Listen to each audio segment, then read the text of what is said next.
درانو کتونکو السلام علیکم. زه محمد سلمان همدرد د حق غږ پښتو چینل خبري لنډیز کې ستاسو قربا اوس تاسو پام را اړوم د مهمو خبرونو لنډیز ته.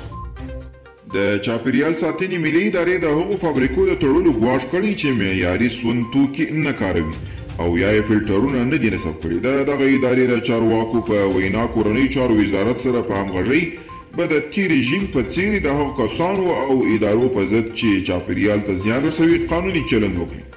د پاکستان وزیر اعظم عمران خان په افغانستان کې د تشدد پر زیاتېدو اندېښنه ښودلې ده او له ټولو اړخونو یې غوښتي چې تشدد کم کړي څو اوربند ته لاره هواره شي. د امریکا او د ولسمشر ډونالډ ټرمپ مرستیال مایک پینس ته د کورونا ضد واکسین ورکړل شو. پینس د واکسین کېدو نه وروسته وویل چې د دې کار هدف یې په واکسین کې د خلکو باور پیدا کول و.